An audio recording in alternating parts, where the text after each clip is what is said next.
Hi, I'm Sherry from A Quilting Life, and today I'm here to demonstrate a technique that you'll find very helpful in a lot of your quilting. Now this technique has a few different names. It goes by simple folded corners, easy flip corners, folded corners, and there are probably some more that I haven't even heard of.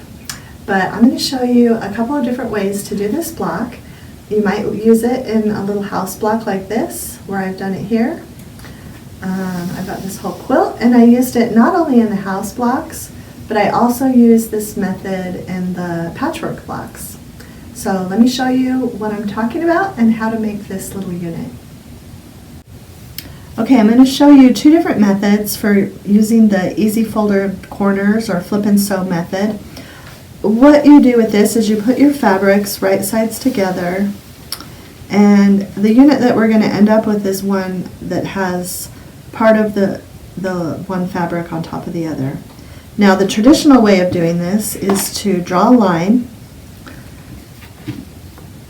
a diagonal line on the background fabric or top fabric,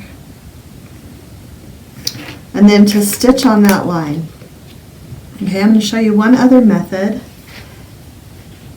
With the first method, you stitch and then you press and trim after. With the second method, you actually trim before you sew.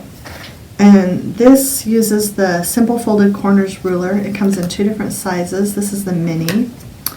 But you're going to line up the ruler so that the edges of your top fabric both align with a straight line on the ruler, and the diagonal line on the ruler aligns with the corner of your top square. And then you're simply going to cut and get rid of that extra piece of fabric. Then you're going to take this over to your sewing machine and sew corner to corner. And I'll go sew both of these so I can show you both methods, and I'll be right back. Okay, I've sewn both of the units and I've also pressed them so I can show you. Now this is the first one that the one that we did with the simple folded corners ruler, where I cut and trimmed to begin with.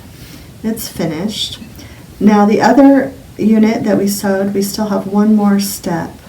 What you need to do, you need to press first, and then you'll want to trim that seam allowance.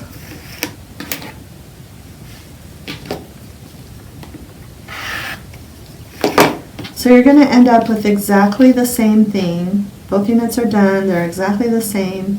The only difference is that when you use the simple folded corners ruler, you can save that step of drawing the line.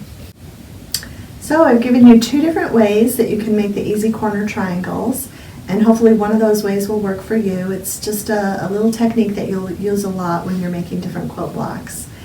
And you will definitely use it if you make my Be My Neighbor Mini or my Be My Neighbor full-size quilt. You make a lot of those units for those two quilts.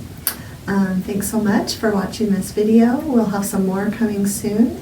And you can also subscribe to my YouTube channel so you don't miss any of my tutorial videos. Thanks so much.